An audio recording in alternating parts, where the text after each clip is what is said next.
Dear souls, നമുക്കിന്നൊരു കാർഡും ഉണ്ട്, അതായത് കാർഡ് ഓഫ് ദ ഡേ. ഇത് നിങ്ങൾക്കിപ്പോൾ കിട്ടുന്നത് ഈ ടൈമിലായിരിക്കും പിന്നെ റീഡിങ്.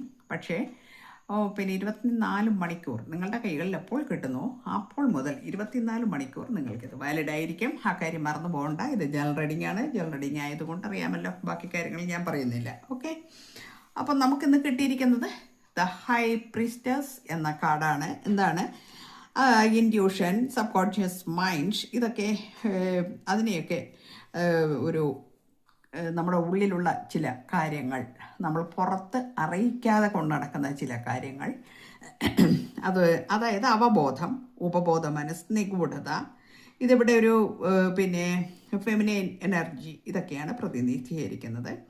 അതായത് ആന്തരിക ജ്ഞാനത്തിലേക്കുള്ള ഒരു വഴികാട്ടിയായി ആന്തരിക വികാരങ്ങളെ വിശ്വസിച്ച് നിശ്ചലമായിരിക്കുവാനാണ് ഈ കാർഡ് നമുക്ക് മനസ്സിലാക്കി തരുന്നത്. കാരണം നമ്മൾ അന്വേഷിക്കുന്ന ഉത്തരം ബാഹ്യലോകത്ത് അല്ല, നമ്മുടെ ഉള്ളിൽ തന്നെയാണ് എന്ന സത്യം നമ്മൾ മനസ്സിലാക്കേണ്ടതുണ്ട്. അത് മനസ്സിലാക്കണം. നമ്മളെപ്പോഴും വിചാരിക്കും നമ്മൾ ഉത്തരം കാണാൻ പുറത്തേക്കാണ് കണ്ണ് വായിക്കുന്നത്, അല്ലേ, അവിടേക്കാണ് കണ്ണിക്കുന്നത്. പക്ഷെ അങ്ങനെയല്ല, നമ്മുടെ ഉള്ളിൽ ആണ് ഇതെല്ലാം, എല്ലാം അവിടെയുണ്ട് എന്ന് പറയുന്നത്. അതുകൊണ്ട് നിശബ്ദമായിരിക്കൂ.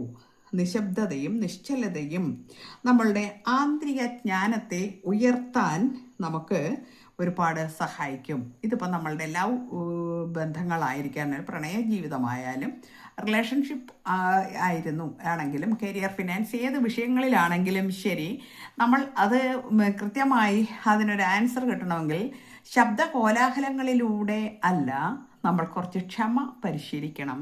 ആ ക്ഷമയോടെ നമ്മൾ ചില കാര്യങ്ങൾ നമ്മൾ മനസ്സിലാക്കി മുൻപോട്ട് കൊണ്ടുപോകേണ്ട ആവശ്യകതയെ സൂചിപ്പിക്കുന്നു ഈ കാർഡ്.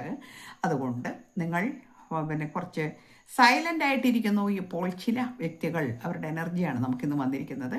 അവർ കുറച്ച് ആളുകൾ കുറച്ച് സൈലൻ്റ് ആയിട്ട് ഇരിക്കുന്നു, എല്ലാം കാണുന്നു, ഉള്ളിൽ കാര്യങ്ങളൊക്കെ മനസ്സിലാക്കി എടുക്കുന്നു. നമ്മൾ സൈലൻ്റ് ആയിട്ടിരിക്കുമ്പോൾ പലതും നമ്മളിലേക്ക് കടന്നു വരും, നമുക്ക് കാണാൻ കഴിയും. അപ്പോൾ അത് നല്ല ഒരു ക്വാളിറ്റിയാണ് ഇന്ന് നമുക്ക് കിട്ടിയിരിക്കുന്നത്. അതാണ്. എല്ലാവർക്കും നല്ലത് വരട്ടെ. Thank you universe.